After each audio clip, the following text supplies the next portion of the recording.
మేము ఆ రోజు ప్రభుత్వం ప్రజలకు ఇచ్చిన హామీ మేరకు ఉద్యోగస్తులకు మరి ఇచ్చే కార్యక్రమం చేస్తూ సంక్షేమానికి సంబంధించి ఇటు పెన్షన్లు కానీ మనము కళ్యాణ లక్ష్మి కార్యక్రమం కానీ మరి ముఖ్యమంత్రి సహాయ నిధి నుంచి మరి ఇస్తా ఉన్న చెక్కుల కార్యక్రమం విషయంలో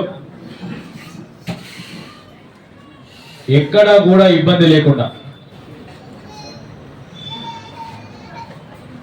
రాష్ట్ర ప్రభుత్వం చేస్తా ఉన్న ఈ కార్యక్రమానికి మీరందరూ వచ్చినందుకు కూడా హృదయపూర్వకంగా కృతజ్ఞత తెలియజేస్తూ మొదటగా రాష్ట్రానికి సంబంధించి ప్రజానికానికి సంబంధించి ఎప్పుడూ లేని విధంగా ముఖ్యమంత్రి సహాయ నిధి నుంచి ఎవరికైతే ఆరోగ్యశ్రీ వర్తింప కావటం లేదో,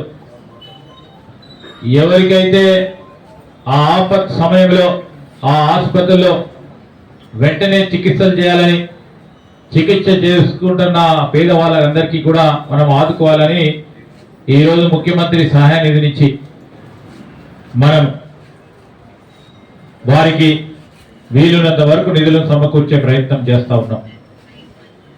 ఆ ప్రయత్న భాగంలోనే ఈరోజు రాష్ట్ర ప్రజానికానికి సంబంధించి మరి ఇప్పటి వరకు ఉన్న 5 నుంచి 6 నెలల కాలయంలో, ఎందుకంటే అంత పెద్ద ఎత్తున దరఖాస్తులు ఉంటున్నాయి కనుక ఆ దరఖాస్తులు వచ్చిన వెంటనే దానికి పరిశీలన చేయడానికి ఆ డిపార్ట్మెంట్కి సంబంధించిన వారు వివిధ ఆసుపత్రులతో మాట్లాడి ఆ బిల్లులు కరెక్ట్ ఉన్నాయా లేవా అని తెలుసుకోవడానికి దానికో 2-3 నెలల సమయం పడతా ఉన్న సందర్భాన్ని ఈరోజు మీరందరూ కూడా దృష్టిలో పెట్టుకొని, అదేవిధంగా కళ్యాణ లక్ష్మికి సంబంధించి కూడా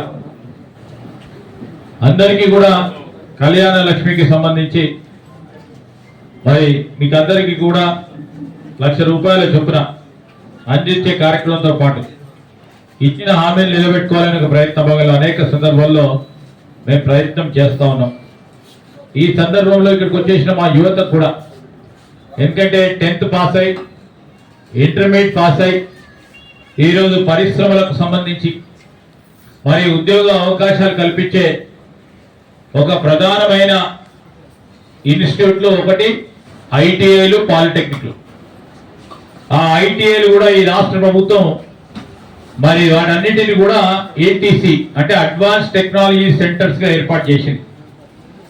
ఈ అడ్వాన్స్ టెక్నాలజీ సెంటర్స్ అంటే దీంట్లో మరి ప్రవేశం పొంది దీంట్లో చదువుకునే సంవత్సరం పూర్తి స్థాయిలో చదువుకున్న విద్యార్థికి పరిశ్రమలకు అవసరం వచ్చే విధంగా అక్కడ మరి నూతన సాంకేతిక పరంగా ఉన్న మిషన్లను ఏర్పాటు చేసి మొన్ననే కాటారంలో ఒక ఏటీసీని ఏర్పాటు చేశాం దాదాపు 35 కోట్ల రూపాయలతో.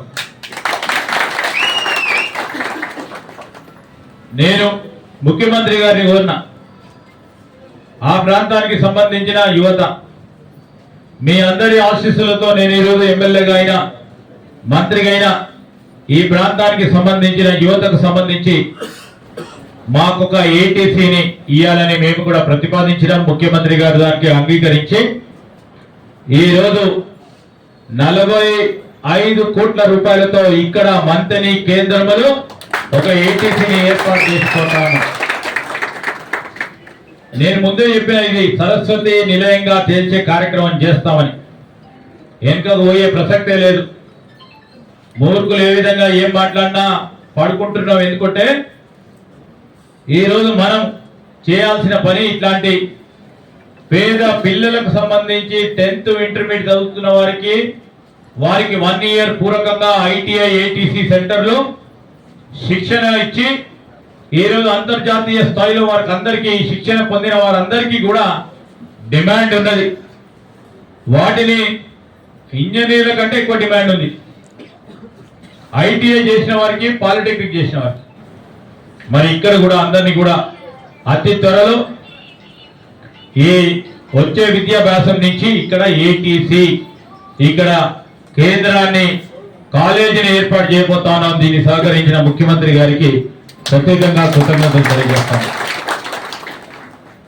ఆ రోజు మనం పెట్టిన ఇంజనీరింగ్ కాలేజ్ ఆ రోజు మనం పెట్టినాం ఇక్కడ పాలిటెక్నిక్ కాలేజ్, ఆ రోజు రైతు పరిశోధన కేంద్రాన్ని పెట్టినాం, ఆ వైపు మరి పాలిటెక్నిక్ ఐటీఐని ఏర్పాటు చేసుకున్నాం.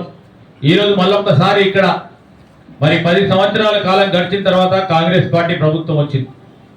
ఇక్కడున్న యువతకి దారి మార్గం చూపెట్టాలనే ఉద్దేశంతో ఈరోజు ఒక ఏటీసీ కాలేజీని ఇక్కడ ఏర్పాటు చేసుకోవడం అనేది మీ అందరి మరి ఆశీస్సులతో మనం సాధించిన కార్యక్రమాన్ని మీ అందరికీ మనవి చేస్తా ఉన్నాం.